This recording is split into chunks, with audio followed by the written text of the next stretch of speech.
अपनी बेटी को वो इंडिया में पढ़ा, तब वो अपनी बेटी को वो अमेरिका में पढ़ा रहा है धर्मेंद्र प्रधान। हम मर रहे हैं इंडिया में, हमारे साथ गलत हो रहा है। नमस्कार, न्यूज़ फॉर नेशन देख रहे हैं आप। आपके साथ मैं हूं राजनंदिनी। तो एक बार फिर से अभ्यर्थियों का, छात्र छात्राओं का जो गुस्सा है वो देखने को मिला है। बिहार के अलग अलग जिलों से लगातार हम आपको तस्वीरें दिखा रहे हैं कि अपनी मांग को लेकर के, अपनी हक की आवाज को लेकर के जो छात्र हैं, जो छात्राएं हैं, वो लगातार सड़कों पर उतर रहे हैं।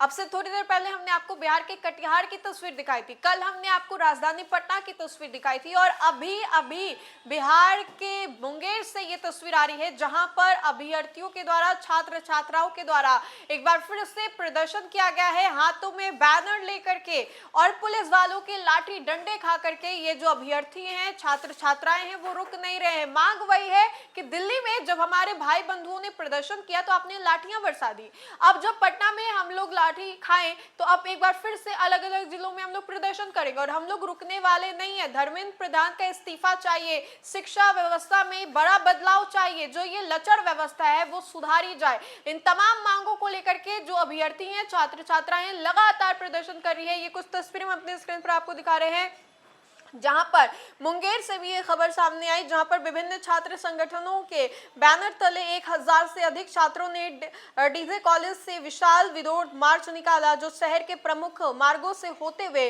मुंगेर किला तक पहुंचा। प्रदर्शन के दौरान केंद्र सरकार के खिलाफ जमकर के नारेबाजी हुई। सुरक्षा व्यवस्था को देखते हुए पूरे रूट पर भारी संख्या में पुलिस बल तैनात की गई है। अब नीट पेपर लीक मामले को लेकर के देश भर में चल रहे विरोध प्रदर्शन की गूंज अब मुंगेर में भी सुनाई दे रही है। विभिन्न छात्र संगठन के आह्वान पर 1000 से अधिक छात्र ने डीजे कॉलेज के समीप एकत्रित होकर के हाथों में तख्तियां लेकर के केंद्र सरकार के खिलाफ जोरदार प्रदर्शन जो है वो करते नजर आए हैं। प्रदर्शन में आपको दिखाई दे रहा होगा कि जिला प्रशासन पूरे तरीके से अलर्ट में है। रैली के पूरे मार्ग में भारी संख्या में पुलिस बल तैनात किए गए हैं, पदाधिकारियों की तैनाती भी की गई है। ये तमाम तस्वीरें हम अपने स्क्रीन पर आपको दिखाते हैं। इसलिए आज लोग प्रोटेस्ट है, वो धर्मेंद्र प्रधान के इस्तीफा के लिए। बच्चे लोग इतना 20 नीट के बच्चे में 20 बच्चे जान दिए और अभी तक उसका कोई सुनवाई नहीं हुआ। और मोदी सरकार अभी भी इस्तीफा नहीं ले रही, अपनी सरकार को बचा रही है। इस वजह से आपको क्या मांग है? हमारे मांग है कि धर्मेंद्र प्रधान इस्तीफा दे, पेपर लीक ना हो, पेपर लीक बंद करे। कितना सारा, जितना भी पेपर अभी हो रहा है, सारा पेपर लीक हो रहा है।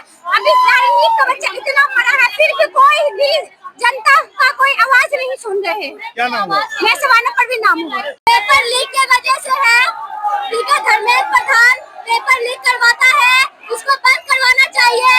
हमेशा हमेशा यही होता है, इसलिए पेपर बंद लीक नहीं होना चाहिए। एक की वजह से सब विद्यार्थी ऐसे होते थे, एक को बंद करवाना चाहिए, पकड़वाना चाहिए। पेपर लीक क्यों हो रहा है? धर्मेंद्र प्रधान नहीं जानता है, इस्तीफा दे। प्रधानमंत्री बोले, प्रधानमंत्री भी इस्तीफा दे, कुछ नहीं बोलते प्रधानमंत्री, आंख बंद करके बैठा है। क्या नाम हुआ? मेरा नाम दीपाली कुमारी है। तब तो अपनी बेटी को यूएस में पढ़ा रहा है, अगर वो सही होता तो अपनी बेटी को इंडिया में पढ़ाता। ये गलत कर रही है सरकार, हम युवाओं के साथ भी गलत कर रही है। अपनी बेटी को वो इंडिया में पढ़ा, तब वो अपनी बेटी को वो अमेरिका में पढ़ा रहा है धर्मेंद्र प्रधान। हम मर रहे हैं इंडिया में, हमारे साथ गलत हो रहा है। सरकार धर्मेंद्र प्रधान को इस्तीफा देना। प्रिंस कुमार यादव। तो आप देख रहे होंगे ये तमाम तस्वीरें कि किस तरीके से जो अभ्यर्थी हैं, छात्र छात्राएं, वो हाथों में बैनर पोस्टर लेकर के प्रदर्शन कर रहे हैं, अपनी हक की आवाज की लड़ाई लड़ रहे हैं। और इसके बावजूद जो पुलिस है उन लोगों को समझा रही है, रोक रही है। प्रशासन के द्वारा जो भी कोशिशें हैं लगातार की जा रही है। फिलहाल के लिए इस खबर में इतना ही। खबरों का सिलसिला लगातार जारी रहेगा, तब तक के लिए आप देखते रहे न्यूज़ फॉर नेशन। बहुत बहुत शुक्रिया।